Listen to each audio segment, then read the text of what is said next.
Assalamualaikum warahmatullahi wabarakatuh, sahabatku para petani sawit. Apa kabar? Semoga kalian selalu dalam keadaan sehat walafiat, amin. Teman-teman, pupuk boron atau pupuk borat atau pupuk boraks yang sering kita sebut, yang sering kita dengar, merupakan salah satu unsur pupuk yang sangat penting yang dibutuhkan untuk perkembangan dan pertumbuhan pohon kelapa sawit kita. Jadi teman-teman, pengaplikasian pupuk boron ini lumayan penting untuk kebun kelapa sawit kita, supaya kebun kita ini benar-benar berproduktivitas sesuai dengan apa yang kita harapkan. Dan tentunya itu menjadi salah satu faktor penting untuk keberhasilan kita sebagai petani sawit. Dan teman-teman, yang akan saya bahas pada video kali ini adalah cara pengaplikasian pupuk ini.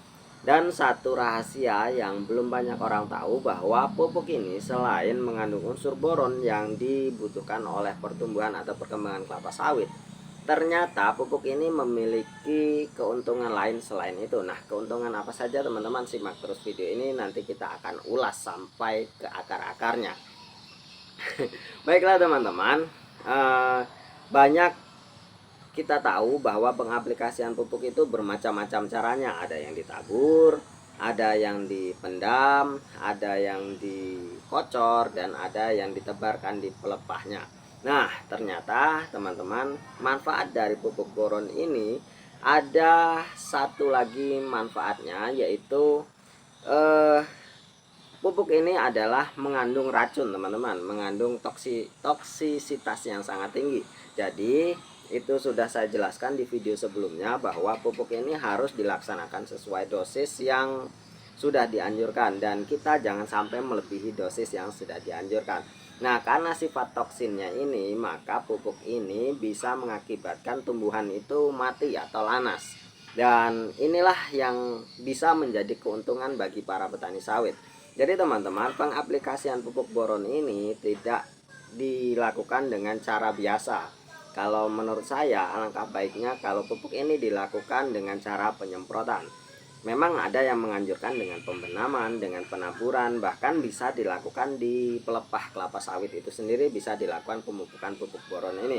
Dan itu sah-sah saja. Namun alangkah baiknya dengan manfaat yang tadi, dengan kelemahan yang tadi, karena pupuk boron ini mengandung toksin yang sangat tinggi sehingga bisa mematikan tanaman.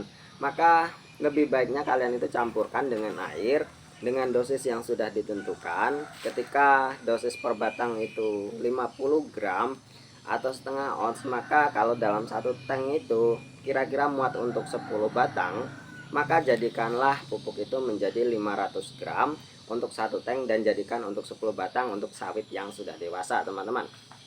Syaratnya yaitu sawit yang sudah dewasa, jangan kalian gunakan dosis yang tinggi untuk sawit yang baru mulai tumbuh. Dan kalau memang untuk sawit yang masih muda, kalian bisa mengurangi dosisnya seperti itu kira-kira. Jadi ketika kalian melakukannya dengan penyemprotan, maka efek toksin itu bisa membunuh racun-racun yang ada di piringan kelapa sawit. Dan manfaat lain dari pupuk boron ini adalah menambah laju dari humus tanah ya, atau namanya mikroorganisme yang ada di tanah itu menjadi lebih baik. Dan tentunya pupuk boron ini adalah pupuk yang ramah lingkungan, yang tidak merusak dari air dan tanah. Jadi ini sangat bagus untuk perkembangan mikroorganisme. Jadi teman-teman, ini saran saya, alangkah baiknya, alangkah bijaknya kalau kita melakukannya dengan pemupukan yang dilakukan dengan penyemprotan. Jadi beberapa manfaat yang akan kita rasakan, yaitu yang pertama tentu manfaat utama untuk memupuk kelapa sawit kita, dan yang kedua ini bisa membunuh rumput-rumput yang ada di sekitaran piringan kelapa sawit kita, dan yang ketiga ini bisa menambah laju mikroorganisme yang ada di piringan kelapa sawit kita. Nah, itulah 3 manfaat ketika kita melakukan pemupukan pupuk boron ini dengan cara penyemprotan. Dan kita sebagai petani harus bijak-bijak dan harus memiliki ilmu untuk dalam setiap kegiatan kita, supaya apa yang kita kerjakan itu menghasilkan sesuai dengan apa yang kita harapkan. Mungkin hanya ini teman-teman sharing video pada kali ini. Terima kasih atas atensinya. Wassalamualaikum warahmatullahi wabarakatuh.